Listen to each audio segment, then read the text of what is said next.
Assalamualaikum warahmatullahi wabarakatuh. Kami dari kelompok 8 akan mempresentasikan makalah kami yang berjudul Perjanjian di Era Modern. Yang pertama yaitu perjanjian e-commerce. E-commerce adalah electronic commerce, merupakan kumpulan teknologi, aplikasi, dan bisnis yang menghubungkan perusahaan atau perseorangan sebagai konsumen untuk melakukan transaksi elektronik, pertukaran barang, dan pertukaran informasi melalui internet atau televisi atau jaringan komputer lainnya. Istilah perjanjian disebut juga dengan persetujuan yang berasal dari bahasa Belanda. Syarat sah perjanjian sebagaimana diatur dalam pasal 1320 KUH Perdata, maka secara normatif telah diatur dalam rumusan hak dan kewajiban para pihak produsen, pengusaha, dan konsumen. Pada umumnya, e-commerce dapat diartikan sebagai segala bentuk transaksi perdagangan barang atau jasa dengan menggunakan media elektronik dan diartikan sebagai kegiatan perdagangan tersebut merupakan salah satu bagian dari kegiatan bisnis. Menurut pasal 1457 KUH Perdata, jual beli adalah suatu perjanjian dengan mana pihak yang satu mengikatnya dirinya untuk menyerahkan suatu kebendaan dan pihak yang lain untuk membayar harga yang telah dijanjikan. Pada hakikatnya, tujuan dilakukannya jual beli yaitu penyerahan hak milik dari penjual kepada pembeli.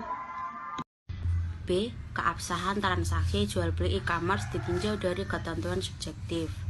Pasal 1320 KUHP, transaksi jual beli e-commerce ialah akibat dari perkembangan teknologi yang membagikan implikasi pada bermacam zona. Implikasi tersebut salah satunya berakibat pada zona hukum. Meski pengaturan menimpa permasalahan e-commerce di Indonesia pada Undang-Undang Tata serta Transaksi Elektronik, tetapi buat keabsahannya pula tetap bersandar pada ketentuan dalam Novel 3 KUHP, spesialnya peraturan mengenai permasalahan ketentuan sahnya perjanjian yang terjadi dalam e-commerce. Tetapi demikian, dalam riset ini pula hendak dibeberkan kalau di dalam Undang-Undang Data serta Transaksi Elektronik terdapat sebagian syarat yang pula mengatur menimpa keabsahan sesuatu kontrak e-commerce.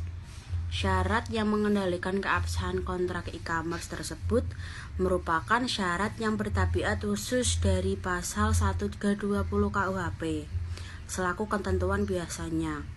Dengan kata lain, di sini dapat dimaksud kalau secara universal buat mengukur keabsahan sesuatu kontrak jual beli e-commerce wajib berpijak pada syarat pasal 1320 KUHP serta Undang-Undang Data serta Transaksi Elektronik.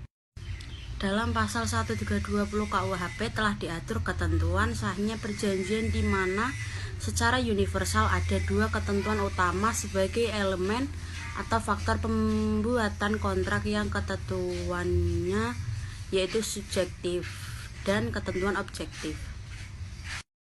Syarat sahnya kontrak dalam hal syarat subjektif yaitu syarat sepakat dan kecakapan para pihak sebagai berikut. 1. Syarat sepakat para pihak. Pasal 1320 ke 1 KUHP menyaratkan adanya kesepakatan sebagai salah satu syarat keabsahan kontrak. Kesepakatan di sini mengandung bahwa para pihak saling menyatakan kehendak masing-masing untuk menutup suatu perjanjian atau pernyataan, yang satu sesuai dengan pernyataan pihak, yang satu sesuai dengan pernyataan pihak lain. Pasal 8 di mana berdasarkan yang dimaksud dalam kontrak jual beli e-commerce adalah berkenaan dengan waktu pengiriman pesan persetujuan pihak kembali atau konsumen kepada pihak penjual atau merchant. Selanjutnya, C. Kekuatan pembuktian akta perjanjian e-commerce. Kekuatan alat bukti berupa dokumen elektronik memiliki nilai pembuktian sah dan sempurna apabila para pihak yang bertransaksi mengakui atas tanda tangan elektronik dan penyelenggara sistem elektronik memiliki sertifikat keandalan atau sertifikat digital. Salah satu pihak tidak mengakui tanda tangan elektronik tersebut, maka pihak yang tidak mengakui hal tersebut harus membuktikan kebenarannya. Pertama, pembuktian transaksi elektronik dalam hukum perdata. Ada yang berpendapat bahwa transaksi elektronik tanpa tanda tangan elektronik, kekuatan hukumnya sama dengan ucapan Islam.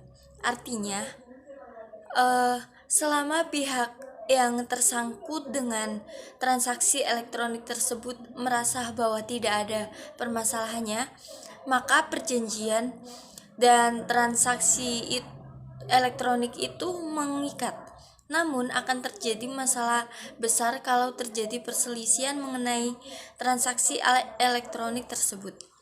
Kemudian pembuktian tanda tangan elektronik.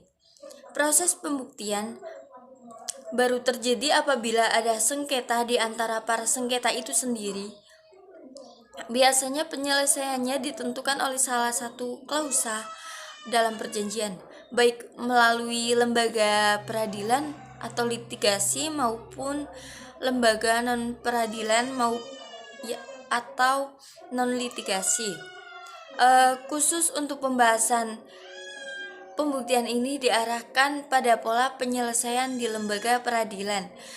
Dalam pasal 1866 KUH Perdata ada 5 bukti yang dapat diajukan dalam proses persidangan. Alat bukti itu adalah 1. Bukti tulisan, 2. Bukti dengan saksi-saksi, 3. Persangkaan-persangkaan, 4. Pengakuan, dan 5. Sumpah. Salah satu cara untuk membuktikan keberadaan tanda tangan elektronik sehingga mendapatkan pengakuan awal sebelum proses pengadilan berlangsung, artinya keaslian tanda tangan elektronik itu langsung dapat diakui di pengadilan, kecuali ada yang bisa membuktikan kebenaran, membuktikan sebaliknya atau pembuktian terbalik. Sekian presentasi dari kelompok kami. Wassalamualaikum warahmatullahi wabarakatuh.